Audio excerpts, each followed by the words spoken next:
ശ്രദ്ധയോടെ വേണം. സാർ, പണം സമ്പാദിക്കുക എന്നുള്ളതാണോ ആ സമ്പാദിച്ച പണം കൈകാര്യം ചെയ്യുന്നതാണോ ഏറ്റവും വലിയ risk? See, a lot of people who get lottery, അല്ലേ, അവരെല്ലാം അത് കറക്റ്റ് ആയിട്ട് കൈകാര്യം ചെയ്തിട്ടുണ്ടോ? ഇല്ല എന്നാണ് ഭൂരിപക്ഷം ഇല്ല. അപ്പൊ കൈകാര്യം ചെയ്യുന്നത് റിയലി ഇമ്പോർട്ടന്റ്. അതും കൂടാതെ we should rotate that money again and again. It's called ROI, return on investment. അപ്പൊ ഈ return on investment you have to be very detailed and conscious. അപ്പോഴാണ് നിങ്ങൾ സമ്പാദിച്ച പണം will become bigger and bigger. സമ്പത്ത് താങ്കളുടെ ജീവിതത്തെ എത്രത്തോളം സ്വാധീനിച്ചിട്ടുണ്ട് ഈ പറയുന്നത് പോലെ? ഇല്ല, സ്വാധീനിച്ചിട്ടില്ല. I still like to be a normal person. Though I got all the luxuries, I still like to be a normal person, talk to everybody and be nice to people. And നമ്മുടെ ജീവിതത്തിൽ ഒരു ബിസിനസ്മാന് different Rolls ഉണ്ട്, that we should know. At a diplomatic meeting, ഞാൻ honorary കൗൺസിലാണ് സ്ലോവാക്കിന്റെ. അതെ. അപ്പൊ അവിടെ ഒരു diplomatic meeting പോകുമ്പോൾ ഞാനൊരു ഡിപ്ലോമാറ്റ് ആണ്. പിന്നെ ഞാനൊരു ഓഫീസ് മീറ്റിംഗ് പോകുമ്പോൾ ഞാനൊരു ചെയർമാൻ ആണ്. പിന്നെ വീട്ടിൽ വന്നാൽ ഞാനൊരു ഫാദറും ഹസ്ബൻഡും ആണ്. പിന്നെ ഫ്രണ്ട്സിന്റെ കൂടെ ആകുമ്പോൾ ബിക്കം നോർമൽ. ആൻഡ് ഇപ്പൊ എന്റെ എംപ്ലോയീസിന്റെ കൂടെ ഒക്കെ ഞാൻ ഇന്ന് ഊണ് കഴിക്കും. We all travel together. ഇപ്പൊ എവിടെയെങ്കിലും പോവാൻ വെച്ചാല് ഇപ്പൊ ഞാൻ റോഡ് സൈഡിൽ നല്ലൊരു ഫുഡ് ഉണ്ടെങ്കിൽ കഴിക്കും.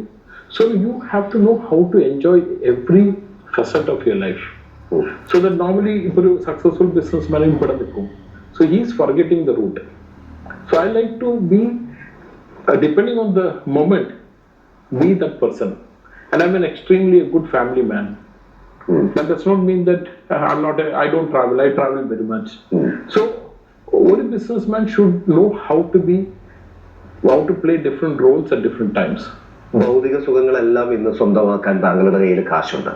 പക്ഷേ സമാധാനം, സന്തോഷം അത് കാശ് കൊടുത്ത ചന്തയിൽ കിട്ടൂല.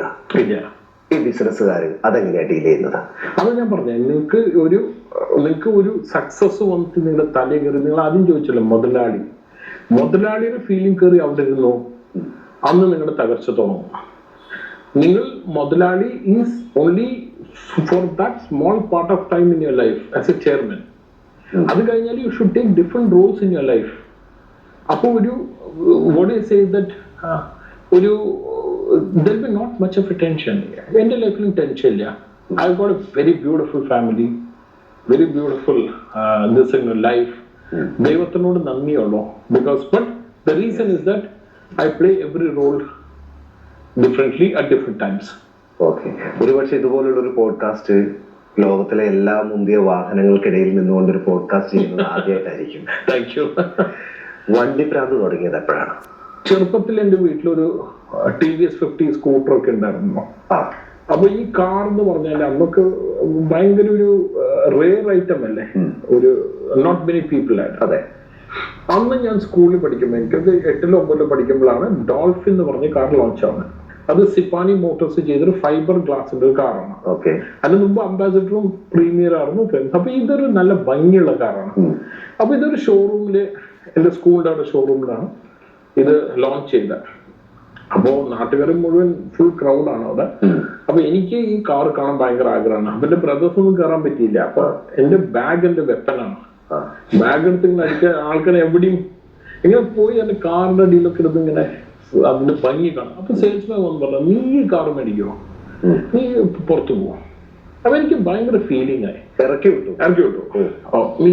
നീ പുറത്തിറങ്ങി പോകും. അപ്പൊ എന്റെ മനസ്സിൽ ഞാൻ പറഞ്ഞു, ഞാൻ ലോകത്തെല്ലാ കാറും മേടിക്കും, എന്റെ പൈസ കൊണ്ട്. ആ ഒരു ദിവസം വരും. നിന്നാ സെയിൽസ്മാനെ കണ്ട ഞാനൊന്ന് പറയണമുണ്ട്. സോ ദാറ്റ് ഡേ എന്റെ മനസ്സിൽ കയറി, I should buy all the car. അങ്ങനെ എന്റെ കല്യാണം കഴിഞ്ഞു. ആദ്യം within 3 months I bought a Maruti 800 red colour car. Okay. അതിനന്ന് 1,10,000 രൂപയാണ് കൊടുത്തത്. ഓക്കെ. ആ കാർ മേടിച്ച് വീട്ടിൽ വന്ന് അന്ന് 10,000 രൂപയാണ് അഡ്വാൻസ് കൊടുത്തിട്ടില്ല, ഇനി 1 ലക്ഷം കൊടുക്കാനുണ്ട്. അപ്പൊ ഞാൻ വണ്ടി നിർത്തിയിട്ട് ഭാര്യയെ വിളിക്കാം. ഭാര്യ ഇതേ ഭാര്യ പറഞ്ഞിട്ടില്ല കേട്ടാ. ഞാൻ ഒരു കാർ വിളിച്ചു. അപ്പൊ ഞാൻ പറയണ നെക്സ്റ്റ് സ്റ്റേറ്റ്മെന്റ് അറിയോ, ഇത് ആദ്യത്തെ കാറാണ്, ഇനി 6 കാർ വരും. അപ്പൊ ചോദിച്ചു അതെന്തിനാ ചോദിച്ചു. അപ്പൊ പറഞ്ഞു 7 കളറിൽ 7 കാറ്, Monday 1, Tuesday 1, Wednesday 4. അപ്പൊ ഭാര്യ ചിരിച്ചിട്ട് ഇതിന്റെ ബാക്കിയുള്ള പൈസ കൊടുക്കും, പിന്നെ 6 കാർ നോക്കാം. പക്ഷെ 6 കൊല്ലം കഴിയുമ്പോൾ എൻ്റെ അടുത്ത് 15 കാർ ഉണ്ടായിരുന്നു, ഫുള്ളി പെയ്ഡ്. അപ്പൊ ഞാനൊരു സ്റ്റേറ്റ്മെന്റ് പറഞ്ഞാൽ അതിന്റെ വേണ്ടി ഞാൻ വർക്ക് ചെയ്യും. അതെ, ആ സെയിൽസ്മാന് നന്ദി. അപ്പൊ എന്റെ മോന് ഞാൻ ഈ ടോയ് കാർക്ക് മേടിച്ചു കൊടുക്കും, ബുഗാത്തി, ലാംബോർഗിനി. അപ്പൊ അവനോട് ഞാൻ പറയും റിയൽ കാർ മേടിച്ചു തരാം. അപ്പൊ ഈ കൊച്ചിന് ഇത് മനസ്സിലാവും.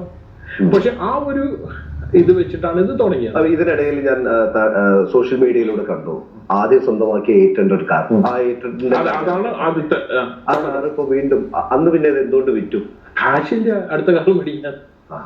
അപ്പൊ അടുത്ത കാർ മേടിക്കാൻ പൈസ ഉണ്ടായിരുന്നില്ല. പക്ഷെ ഒരു വിഷമം വിറ്റപ്പോ പിന്നെ 100% അതൊരു ഫസ്റ്റ് ലവ് അല്ലേ ആ കാറ്. അപ്പൊ അങ്ങനെ അത് കൈമാറിപ്പോയി. അപ്പോ ഇപ്പൊ റോൾസ് ടു എവറിത്തിങ് ബുഗാട്ടി എല്ലാം ഉണ്ട്. അപ്പൊ എന്നോട് ആരും ചോദിച്ചു നിങ്ങളുടെ ഏറ്റവും ഫേവറേറ്റ് കാർ ഏതാ? ഞാൻ പറഞ്ഞു മാരുതി 800. അത് പുള്ളി അടിമുടി നോക്കി മാരുതി 800 ആണ്. പക്ഷെ അതല്ല അതിന്റെ ഫസ്റ്റ് കാറാണ്. അപ്പൊ പുള്ളി ഞാൻ ചോദിച്ചു ആ കാർ ഉണ്ടാന്ന് ചോദിച്ചു. അപ്പൊ അങ്ങനെയാണ് അതിനെ തേടി പിടിച്ച് സോഷ്യൽ മീഡിയയിൽ ഇട്ട്. പിന്നെ അറിയാലോ സോഷ്യൽ മീഡിയ അത് 36 മണിക്കൂറിന്റെ അവർ കാറ് കണ്ടുപിടിച്ചു ആൾക്കാര്. പ്രൈസ് മണി ഉണ്ടായിരുന്നല്ലോ അത് കണ്ടുപിടിക്കുന്ന ആൾക്ക് 10 ലക്ഷം. 1,20,000 കാറ് കണ്ടുപിടിച്ച ആൾക്ക് 10 ലക്ഷം. ഇന്നതിനൊരു 10,000 പോലും കിട്ടില്ല. അത് എവിടുന്ന് കണ്ടുപിടിച്ചു ആള്? അത് ഏതൊരു ബാംഗ്ലൂരിലെ ഒരു ഒത്തിരി ദൂരത്ത് ഏതൊരു വില്ലേജില് ആ കാർ ഒരു 10 കൊല്ലമായിട്ട് ഓടിയിട്ടില്ല. ആ കാറ് മേടിച്ച ആള് ബെഡ് റിഡൻ ആണ്. അതാണ് എനിക്ക് സന്തോഷം. പുള്ളിക്കാണ് അതിൽ 7 ലക്ഷം പോയത് കിട്ടിയത്. ബെഡ് റിഡൻ ആയിരുന്നു. പുള്ളിക്ക് സൈൻ ഇടാൻ പറ്റില്ല. തമ്പ് ഇംപ്രഷൻ ആയിരുന്നു ചെയ്ത. ആരോ കൈ പിടിച്ച് തമ്പ് ഇംപ്രഷൻ ചെയ്തിട്ടാണ് ചെയ്തത്. പക്ഷെ എനിക്കത് സന്തോഷമായി. ഈ കാറ് തിരിച്ചു വന്നു.